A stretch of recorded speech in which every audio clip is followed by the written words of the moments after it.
ఎన్టీఆర్ జీవితగాథను వర్మ తెరకెక్కిస్తున్నాడన్న వార్త ఇప్పుడు టాలీవుడ్ ని షేక్ చేస్తుంది.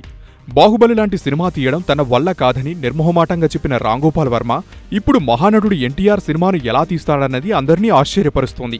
రొమాన్స్, ఫ్యాక్షన్, థ్రిల్లర్ కథలతో ఇప్పటివరకు సినీ జనాలకు తన సినీ టాలెంట్ చూపించిన ఈ సెన్సేషనల్ దర్శకుడు ఎన్టీఆర్ జీవితాన్ని ఏ కోణంలో చూపించబోతున్నాడన్నది ఆసక్తికరంగా మారింది.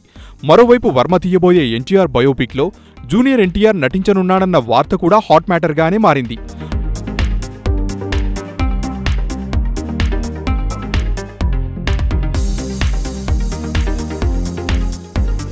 తాత వారసుడిగా టాలీవుడ్ కి హీరోగా వచ్చిన ఎన్టీఆర్ నటనలో ఆయన్ని అనుకరిస్తూ తెలుగు ప్రేక్షకులను మెప్పిస్తున్నాడు.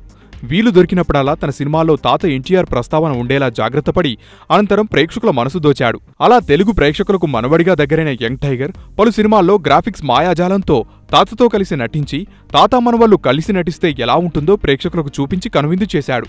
యమదొంగ సినిమాలో కుర్రయముడిగా జూనియర్ చెప్పిన డైలాగులు ఇప్పటికీ ఎవరూ మరిచిపోలేరు. తరతరాలు చెప్పుకునేలా ఎన్టీఆర్ కి తగ్గ మనవడనిపించాడు. అయితే ఇప్పుడు ఆ స్వర్గీయ నటుడిపై వర్మ తీయబోయే సినిమాలో ఎన్టీఆర్ నటిస్తాడని వస్తున్న వార్తలు నిజం కాదని సినీనగర్లో చెప్పుకుంటున్నారు. ఆ మహానటుడిలా నటించడం తన వల్ల కాదని జూనియర్ తన సన్నిహితుల దగ్గర అన్నాడట. ఈ మధ్యనే మహానటి సినిమాలో ఎన్టీఆర్ లాగా నటించమని నిర్మాత అశ్వినీ దత్ కోరినా ఆ ఆఫర్ని సున్నితంగా తిరస్కరించాడట యంగ్ టైగర్. అలాంటిది ఇప్పుడు ఏకంగా ఆయన జీవితంపైనే తీస్తున్న సినిమాలో నటించడం అసాధ్యమని ఎన్టీఆర్ తేల్చి చెప్పాడట. పూరి, రాంగోపాల్ వర్మతో ఉన్న స్నేహం వేరని, దాంతో దీన్ని లింక్ పెట్టవద్దని సన్నిహితులకు చెప్పినట్లు ఫిల్మ్ నగర్లో చెప్పుకుంటున్నారు.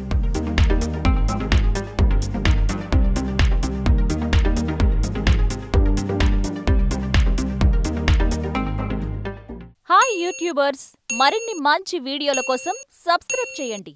దాంతోపాటే బెల్ ఐకాన్ పై క్లిక్ చేయండి.